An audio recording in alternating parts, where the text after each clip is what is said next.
नमस्कार। मैं डॉक्टर सुशील कुमार शर्मा से आचार्य इतिहास राजकीय महाविद्यालय गुड़ा। आज हम बीए भाग प्रथम के पाठ्यक्रम राजस्थान का इतिहास में अलाउद्दीन खिलजी के राजस्थान प्रसार की चर्चा करेंगे, जिसमें सर्वप्रथम जालोर प्रसार, जालोर विजय और तत्कालीन समय वहाँ के शासक अलाउद्दीन खिलजी और कानड़ देव के बीच हुए संघर्ष की हम समीक्षा करेंगे। देखिए, अलाउद्दीन खिलजी ने जलालुद्दीन के बाद में सत्ता हस्तगत की और मध्यकालीन भारत और यूं चर्चा करें कि दिल्ली सल्तनत में सबसे शक्तिशाली शासकों में से एक हुआ। अलाउद्दीन खिलजी के प्रसार, विजय प्रसार, अलाउद्दीन खिलजी की आर्थिक नीति मध्यकाल के सबसे सशक्त शासकों की नीतियों में से आती है। अलाउद्दीन खिलजी ने जो राजस्थान प्रसार किया, उसमें उसने देखिए 3 क्षेत्रों में महत्वपूर्ण विजय प्राप्त करी। एक विजय थी जालोर की विजय, जहाँ पर कानड़ देव शासन कर रहा था। दूसरी थी रणथंभौर की विजय, जहाँ पर हम्मीर देव चौहान शासन कर रहा था। और तीसरा चित्तौड़ विजय, जहाँ पर राव रतन सिंह शासन कर रहा था। तो कानड़ देव के साथ जो उसका संघर्ष हुआ, कानड़ देव के साथ उसकी जो स्थिति बनी, उसमें बताया जाता है, कुछ इतिहासकारों के द्वारा एक कहानी भी उसमें लिखी गई है कि उस संघर्ष का मूलभूत कारण क्या बना कि कानड़ देव का पुत्र था वीरम देव, और वीरम देव जो था वह कहते हैं कि बड़ा ही हठीला नौजवान था, और उसके ऊपर अलाउद्दीन की पुत्री, जिसका नाम फिरोजा बताया गया है, वह मंत्रमुग्ध हो गई थी और अलाउद्दीन के द्वारा न चाहते हुए भी उसके साथ उसका विवाह करना उसकी मजबूरी हो गई थी। कुछ जगह उसके सेनापति की पुत्री भी बताई गई है। इन कथानकों में कुछ फर्क है, लेकिन कहते हैं कि अलाउद्दीन ने उसके सामने झुक करके और उसको बहुत सा धन धान्य देकर भेजा और कहा कि वह जाकर के विवाह की तैयारी करे। कहते हैं कि वीरमदेव भी सच्चा राजपूत था और वीरमदेव जब जालोर पहुंचा, उसने यह सारी चर्चा बताई। इस चर्चा को सुनने के बाद में कहते हैं उसी समय जो उसको विपुल मात्रा में धन दिया गया था, उसे उसके द्वारा युद्ध की तैयारी में लगा दिया गया और युद्ध की तैयारी में लगा करके किलेबंदी प्रारंभ कर दी गई। जब अलाउद्दीन को इसका पता चला, वह इस बात से बहुत नाराज हुआ और उसने वीरमदेव, कानड़ देव को दंडित करने का मानस बना लिया। वह एक बड़ी सेना लेकर के वहां से चल पड़ा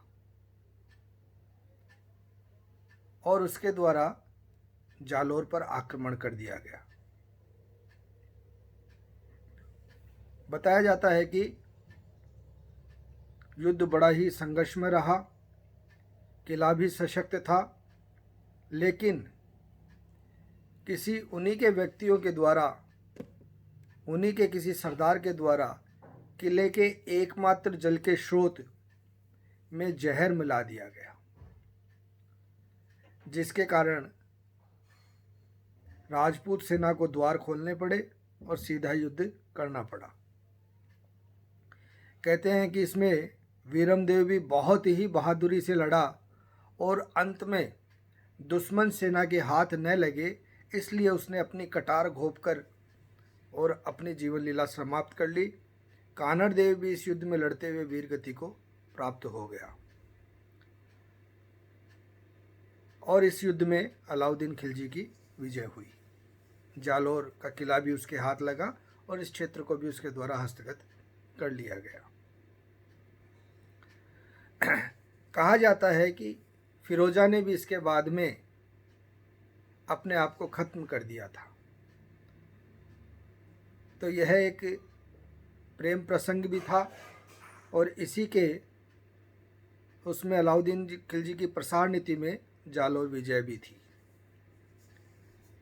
अब हम अलाउद्दीन खिलजी की दूसरी विजय की चर्चा करते हैं रणथंबोर के क्षेत्र में। रणथंबोर के क्षेत्र में हम्मीर देव शासन कर रहा था और हम्मीर देव राजस्थान के कुछ सबसे शक्तिशाली राजपूत राजाओं में से, स्वाभिमानी राजाओं में से एक हुआ है। कहा जाता है कि कुछ उस समय मंगोल थे सेना नायक, जो कि अलाउद्दीन खिलजी से नाराज होकर हम्मीर देव के पास आ गए,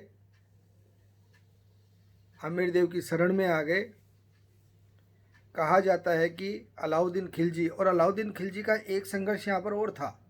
अलाउद्दीन खिलजी से पहले जलालुद्दीन खिलजी ने जब रणथंबोर को जीतने का प्रयास किया था, उस समय हम्मीर देव के द्वारा उसे पराजित किया गया था। अलाउद्दीन खिलजी इस बात का भी बदला लेना चाहता था, तो उसके द्वारा रणथंबोर के किले को घेर लिया गया और यह कहा गया कि उसके जितने भी मंगोल शरणार्थी हैं, जिनको शरण उसने दे रखी है, उनको वह अलाउद्दीन खिलजी को सौंप दे और राजा की अधीनता स्वीकार कर ले, सुल्तान की अधीनता स्वीकार कर ले। लेकिन हम्मीर देव तो बहुत ही सशक्त और मजबूत राजपूत राजा रहा, उसने यह मानने से इनकार कर दिया।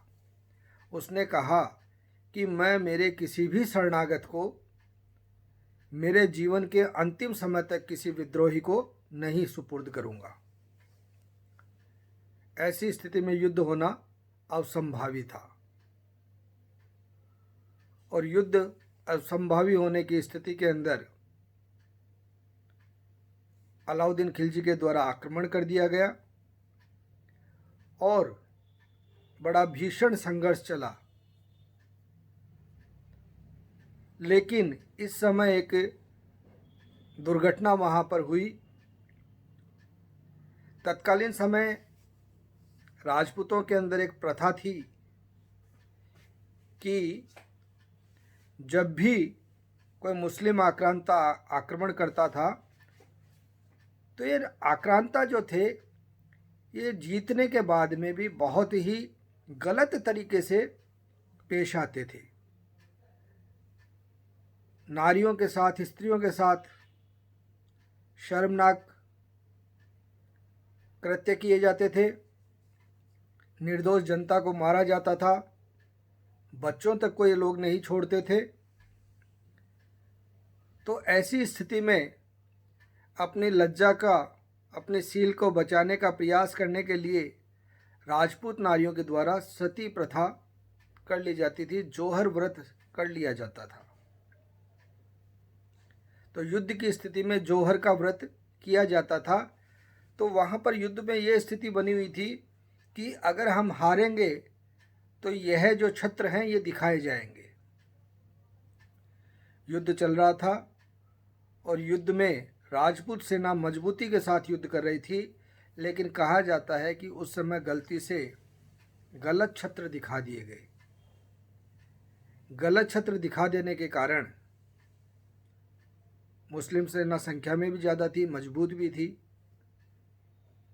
और राजपूत स्त्रियों के द्वारा जोहर व्रत कर लिया गया। जैसे ही जोहर की अग्नि शिखाएं दिखने लगी, वैसे ही हम्मीर देव के द्वारा किले के गेट खोल दिए गए और आमने सामने युद्ध प्रारंभ कर दिया गया। भीषण युद्ध हुआ। हम्मीर देव युद्ध करते हुए वीर गति को प्राप्त हो गया। अलाउद्दीन खिलजी ने बड़ा नरसंहार किया और अंत में उन मंगोल सेना नायकों को भी उसके द्वारा पकड़ लिया गया। मंगोल सेना नायकों को पकड़कर जब उनसे पूछा गया कि अगर तुम विजेता होते तो क्या होता, या तुम्हारे हाथ में स्थिति मजबूत होती तो तुम क्या कहते। उन्होंने भी बड़े साहस से जवाब दिया कि हम सबसे पहले तो तेरा कत्ल करते और हम्मीर के बाद हम्मीर के बेटे को यहाँ का राजा बनाते।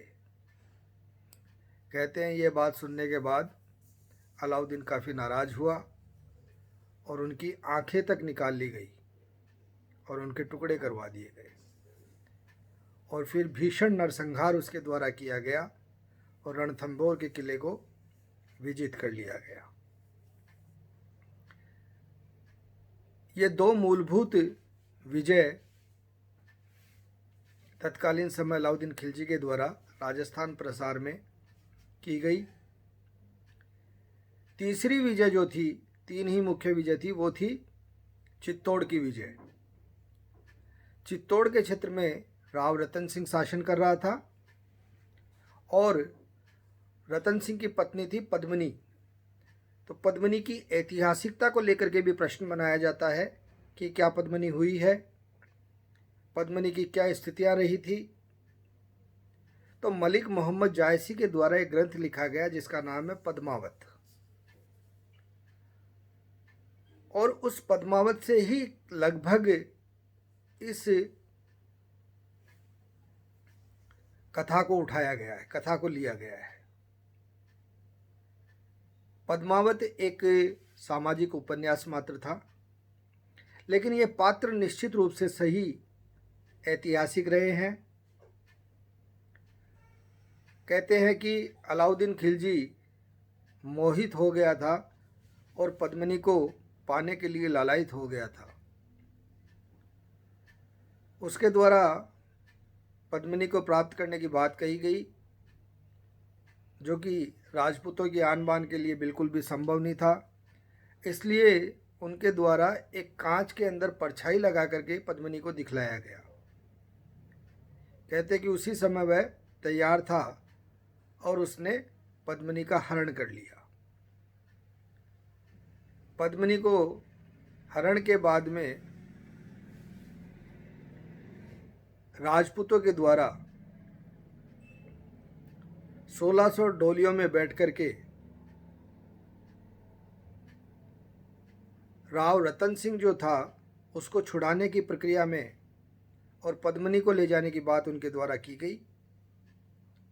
और उसमें कहते हैं कि सुल्तान को ये कहा गया कि जैसे ही राव रतन सिंह से डोलियों के में अंदर उसकी दासी आई है और इसके अंदर रानी पद्मिनी भी है, जैसे ही रतन सिंह से मिल लेंगी पद्मिनी को यहाँ छोड़ दिया जाएगा और रतन सिंह को छोड़ने के बाद में पद्मिनी उसके पास आ जाएगी। कहते अलाउद्दीन ने इसको स्वीकार कर लिया और उस जो 1600 डोलियाँ थी, 1600 उसमें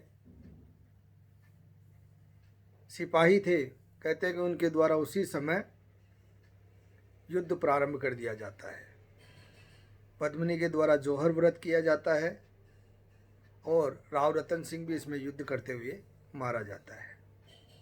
लेकिन ये एक सामाजिक उपन्यास का कथानक सा लगता है, लेकिन पद्मिनी निश्चित रूप से हुई थी, राव रतन सिंह भी हुए थे, लेकिन इनमें सीधा संघर्ष हुआ होगा और उस सीधे संघर्ष को कथानक बना दिया गया होगा, क्योंकि राव रतन सिंह में इतनी स्थितियां नज़र नहीं आती उस समय के उसके शासनकाल में कि वह अलाउद्दीन खिलजी जैसे शक्तिशाली शासक का इतने लंबे समय तक उसको घेरा डालना पड़ता किले का। वो विसंगतियां इसमें नज़र आती है। लेकिन ये सही है कि राव रतन सिंह का अपहरण कर लिया गया, राव रतन सिंह के साथ संघर्ष हुआ, उस संघर्ष में उसके सिपाही और रतन सिंह मारे गए और पद्मिनी ने जौहर व्रत किया। अलाउद्दीन खिलजी ने चित्तौड़ के किले को भी हस्तगत कर लिया और अपने पुत्र खिज्र खां को वहाँ का शासक मनोनीत कर दिया और चित्तौड़ का नाम बदल के उसके द्वारा खिजराबाद रख दिया गया। और वहाँ से इन सारे क्षेत्रों को अपने अधीन करने के बाद में, राजस्थान के प्रसार को पूरा करने के बाद में वह दिल्ली लौट गया। कहते हैं कि खिज्र खां भी वहाँ कुछ समय रुका और कुछ समय के बाद में वह भी इस क्षेत्र को छोड़ करके चला गया था और यह किला कुछ समय के बाद में फिर से राजपूत राजाओं के अधीन आ गया था। तो ये 3 मुख्य क्षेत्र थे जहाँ पर शक्तिशाली राजपूत राजा राज्य कर रहे थे। जालोर का क्षेत्र जहाँ पर कि कानड़देव शासन कर रहा था। कानड़देव और वीरमदेव के द्वारा संघर्ष किया गया और उस संघर्ष में अपने स्वाभिमान, आन बान और शान की लड़ाई लड़ते हुए ये मारे गए। अलाउद्दीन खिलजी ने वहाँ पर अधिकार कर लिया। दूसरा रणथंबोर, हमीर देव चौहान, बहुत शक्तिशाली राजपूत राजा, स्वाभिमानी राजा, वीर शासक, संघर्ष करते हुए युद्ध में मारा गया और रणथंबोर का क्षेत्र अलाउद्दीन खिलजी के द्वारा अपने अधीन कर लिया गया। और तीसरा चित्तौड़ का किला, चित्तौड़ में राव रतन सिंह का संघर्ष, पद्मिनी को प्राप्त करने की, जैसा कि पद्मावत में बताया गया है, लालसा, लेकिन उसका जौहर व्रत करना, राव रतन सिंह का संघर्ष करते हुए वीरगति प्राप्त कर लेना और अंत में चित्तौड़ को भी विजय प्राप्त कर लेना। तो ये तीनों क्षेत्र अलाउद्दीन खिलजी के द्वारा विजित किए गए और इसी के साथ उसका राजस्थान प्रसार का कार्य पूरा हुआ। और ये 3 जो मुख्य क्षेत्र थे जिनमें राजपूत राजा शासन कर रहे थे, वो सारे के सारे उसके अधीन आ गए। बहुत बड़े साम्राज्य पर उसके द्वारा शासन किया गया। मध्यकाल के सबसे सशक्त शासकों में से एक अलाउद्दीन खिलजी रहा। तो ये थे अलाउद्दीन खिलजी का राजस्थान प्रसार और जालोर, रणथंबोर व चित्तौड़ की उसकी विजय। धन्यवाद।